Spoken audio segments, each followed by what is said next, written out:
So, He actually said a couple of things I wanted to say is, I feel that we're being forced to give money to, he's mismanaged. 10 years ago, they used to have quite a few golf tournaments out there. I live on the golf course, we see it. In the last 5-6 years, there's not been anything there. If they have a bad manager for the golf course, we shouldn't have to fit the bill for that. They should be able to find a new manager or have somebody out there soliciting. Osceola was going down, they reorganized and filed whatever chapter they filed. They're doing better. They're advertising, they got the media out there, they're getting charity events out there. Other people are going there now. So I don't feel that I should have to take money from my kids to give to this guy to run his course when I'm not. Am I going to get part ownership of it? Is all 500 homeowners going to get ownership of this golf course because we're putting our money into it that we work hard for? Nobody's doing that for my business.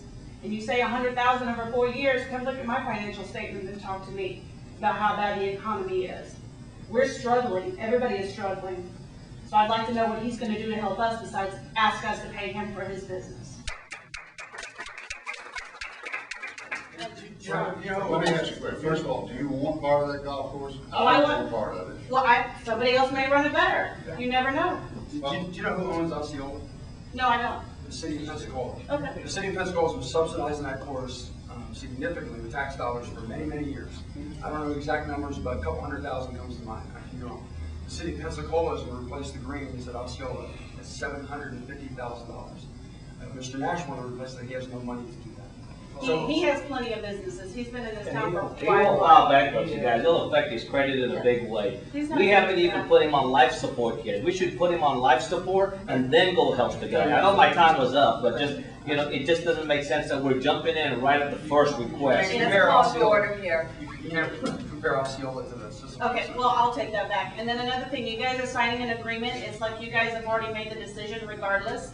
And then there's no ended date. So that means you're going to keep going and hounding until you have 2/3 of the yes vote to have this done. That's not fair. There should be a cutoff date, a deadline. Just like he said July 1st, July 1st should be the deadline for having signatures and coming and knocking on our doors.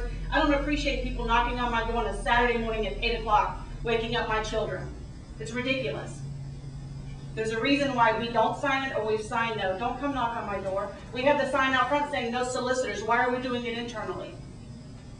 If we don't want to answer, we don't. Then take it as a no. 15 seconds.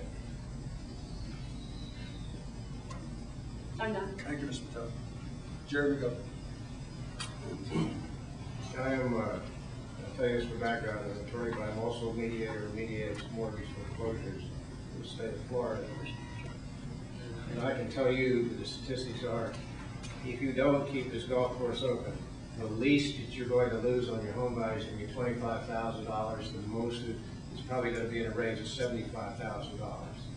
It's time to stop worrying about Neil Nash's greed, because we're dealing with a man who doesn't have anything to lose.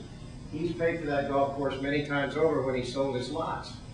This is for him to walk away from this, he could care less. It's time for us to get greedy and think about what's best for us. It's like you're a little kid and you got to take bitter medicine. My recommendation to you would be, at least give this a year, and if you don't like this, put your property up for sale and see if you can sell it while the course is still open, because I can virtually guarantee you, you will never sell it once the course is closed. And it's agreed, but it's agreed for us. You got to look and see what's best for me. Is it best for me to spend $500 by a year's time and sell my house maybe and not lose $25,000 or $75,000 on it? Or do we want to just get angry and bitter with Neil Nash? I don't know the man, but he has nothing to lose. That's what we got to understand. And I disagree with Jay over here, who I know, that a bankruptcy or a closing of the course, he doesn't have to bankrupt. He doesn't have to go into bankruptcy. All he has to do is just quit. He doesn't have anything to lose right now. We all have a lot to lose. Thank you, Jerry.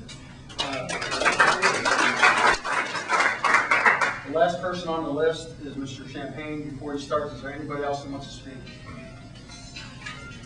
Do I? Okay, Mr. Champagne? Yes, my name is Jerry Champagne. It seems to be a lot of hard feelings here. I want to say a couple of things on behalf of the board. I'm a board member of another association. These people give their time for free to work in our best interest. Now, you may agree with them, you may disagree with them, but you shouldn't be bitter or angry. Okay. You know, they're doing the best they can. Okay. This is in our hands. The board hasn't done this. It's not a done deal. If you're in favor of this, go ahead and vote yes. Go out and convince your neighbors to vote yes as well. If you're opposed to this, feel free to go out and proselytize and have your neighbors vote no. But it's in our hands. They're putting it in our hands. I appreciate what they've done, whether it's right or it's wrong. They're trying to work in our best interest. But again, it's in our hands. So you shouldn't be angry at anybody. Just work for the side that you're favored, and then things will work out. That's all I have to say. When it's over, we all will still be neighbors. I did do have one question. Was there any consideration for having Mr. Nash execute a covenant which would guarantee that the property would continue to be a golf course? Because that would have been something that we would get forever. That was a covenant to run with the land, register the property records. There's nothing in the covenant on that. But he said if we No, I'm guarantee saying we're always gonna pay the money. as a part of our agreement to pay him this money, if he would agree to execute a covenant on his land, his property, that would guarantee that the property would forever be a golf course. So that would run with the land. He couldn't sell it for another purpose. That's something we could perhaps Well, obtain as a. in the many hours we sat in his office with our attorneys and his attorneys, I think we'll talk a little bit about what we tried to negotiate. We tried to negotiate 1 year of payment of dues. You keep the course open for 5 years. I mean, we battled that thing for hours. We couldn't even get him to agree to 2 years. He said, suppose, for example, this year I lose $2 million. You want to give me $250, you want me to keep it open next year for another $2 million. He said, not going to do it.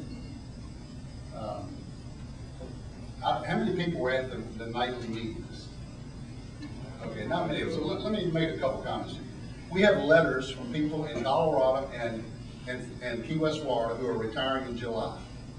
They have vacationed here for 15 years. They are going to buy in Marcus Pointe. They have said in a letter to the board, we will not buy if the golf course closes. We have a relative that lives in the community that has 3 pending sales. All those pending sales say, I will not buy the house if the golf course closes. We have a renter in the community right now who has option to buy on his house.